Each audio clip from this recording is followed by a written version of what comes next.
आप देख रहे हैं खिलाड़ी नंबर 1 और मार्केट के एक्शन पर हमारी नजरें रहेंगी, जहां पर स्थिति आज बद से बदतर हो चली है। अब 300 पॉइंट के नुकसान पर आपको फिर निफ्टी दिखाई देगा। मिड कैप 750 पॉइंट नीचे है।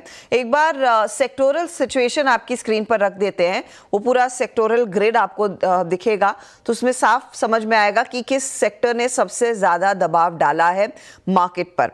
उसमें आज ऑफ कोर्स एनबीएफसीज और बैंक्स यानी कि निफ्टी बैंक और पीएसयू बैंक इंडेक्स में कमजोरी देखने को मिल ही रही है। आज टेक्नोलॉजी कंपनियों का भी साथ नहीं है और साथ ही साथ मेटल्स का भी साथ नहीं है। वो डेटा अब आपकी स्क्रीन पर आ चुका है। देखिए, मेटल इंडेक्स अब 250 पॉइंट नीचे, निफ्टी बैंक खुद 1.5% नीचे, आईटी में कमजोरी, ऑटो में कमजोरी, ये फिलहाल आपके लिए वो स्थिति बनती हुई दिखाई दी है।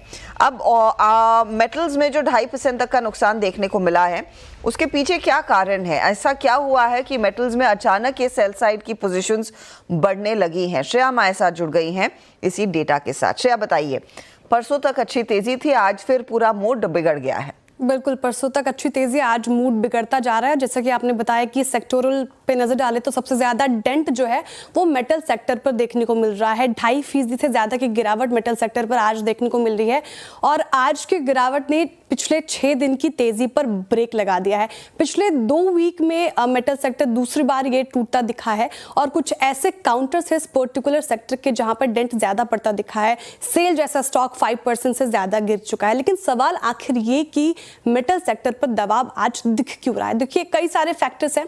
शुरुआत चीन फैक्टर से करेंगे।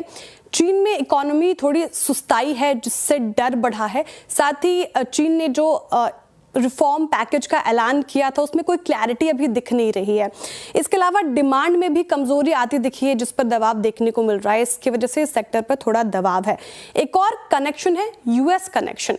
यूएस में महंगाई अनुमान से ज्यादा रही है और प्रोड्यूसर प्राइस इंडेक्स का जो अनुमान था वो 0.20% का था, लेकिन उसके मुकाबले ये 0.40% रहा है मंथ ऑन मंथ बेसिस पे। महंगाई बढ़ने से अब ब्याज दरों में कटौती को लेकर भी असमंजस पैदा हो रहे हैं। उसकी वजह से भी इस पर्टिकुलर इंडेक्स में हमें दबाव देखने को मिल रहा है। सालाना आधार पर पीपीआई 3% रहा है, जबकि अनुमान सिर्फ 2.5% का था। इसके अलावा फेड बोर्ड ऑफ गवर्नर्स के सदस्य क्रिस्टोफर वॉलर ने कुछ ऐसी बड़ी बातें कही हैं जिससे इस सेक्टर पर दबाव देखने को मिल रहा है। उनका कहना है कि पीपीआई के आधार पर कटौती का फैसला लिया जाएगा और जैसे कि मैंने कहा कि पीपीआई अनुमान से ज्यादा रहा है। इस पूरे फैक्टर्स के वजह से इस इंडेक्स पर आज दबाव देखने को मिल रहा है। तो आप कह सकते हैं ये इंपोर्टेड मंदी है जो मेटल सेक्टर्स पर हावी होती हुई दिखाई दे रही है। परचेजिंग प्राइस इंडेक्स जो अमेरिका में एक इम्पॉर्टेंट डेटा पॉइंट होता है, वो 3% पर आया, जहां पर 2.6% के आसपास का अनुमान था। लेकिन एक सिरे से और मार्केट में देखिए इस तरह का माहौल बन भी गया है कि शायद लोगों को एक बहाना चाहिए।